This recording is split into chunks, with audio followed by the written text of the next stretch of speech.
Hi అండి. ఇవాళ తోటకూర చూపిస్తాను రండి. ఇగో తోటకూర, క్యారెట్, దుంప, ఉల్లిపాయ, పచ్చిమిర్చి, వెల్లుల్లి.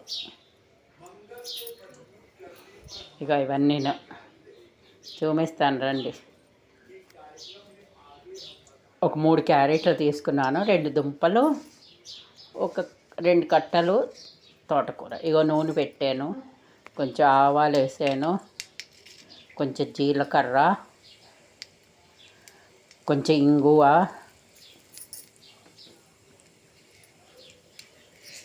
కొంచెం శనగపప్పు, కొంచెం మినపప్పు, ఎండుమిరపకాయలు ఒకటి. ఇది బాగా వేగనిస్తాను. ఇది కొంచెం ఎర్రగా వేగితే కొంచెం కరివేపాకు. ఇది కొంచెం వేగాక పచ్చిమిరపకాయలు, ఒక 5 పచ్చిమిర్చి, ఒక 3 వెల్లుల్లి రెబ్బలు, ఒక్క ఉల్లిపాయ. ఇది బాగా వేగాలి ఎర్రగా. ఇక ఉల్లిపాయ సన్నగా తరిగాను, ఇది ఎర్రగా వేగాలి.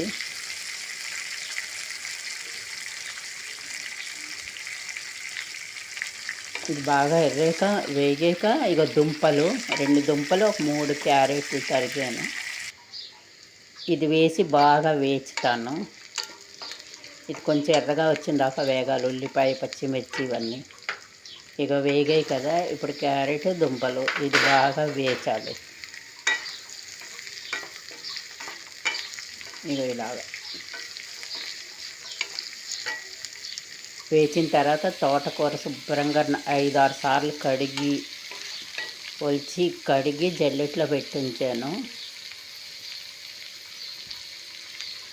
ఇప్పుడు ఈ కొంచెం పసుపు వేద్దాం. ఇందులో సరిపడా ఉప్పు వేసి బాగా వేచుదాం. ఇక సరిపడా ఉప్పు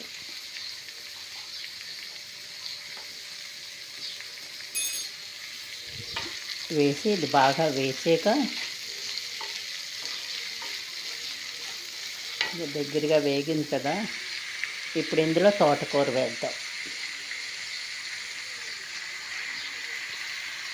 తోటకూర కాడలు లేతగా అయితే వెయ్యండి, లేకపోతే లేదు. ఉట్టి ఆకులే వేసాను నేను. ఇది ఒక్క 10 నిమిషాలు వేసి మూత పెట్టేద్దాం, మెత్తబడుతుంది. ఇలాగే మూత పెడితే కింద దుంపలు మెత్తబడితే ఆకు మెత్తబడుతుంది. మూత పెట్టాక చూమేస్తాను మెత్తబడ్డాక. రండి చూద్దాం ఎంతవరకు వచ్చిందో. ఇక చూడండి, తోటకూర ఇవన్నీ చక్కగా మెత్తబడ్డాయి, మెత్తబడ్డాయి. ఇగో ఇలాగా దీని దగ్గరగా ఇలా తీసిస్తే తోటకూర, క్యారెట్, దుంపలు తొందరగా మెత్తబడతాయి. చూసారు కదా, ఇక మెత్తబడిపోయింది. ఇది ఇప్పుడు దగ్గరగా వేచి బాగా దగ్గరగా తెచ్చి ఒక గిన్నెలో తీసేద్దాం. కొంచెం ఉడకపోతే ఒక్క పిసరు మూత పెడదాం.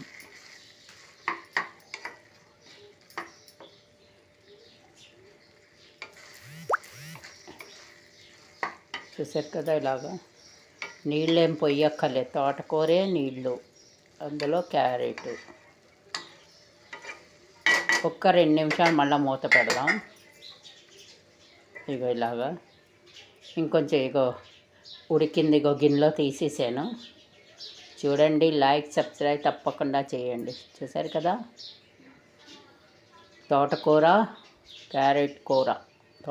క్యారెట్ మిక్స్ కూర. Thank you.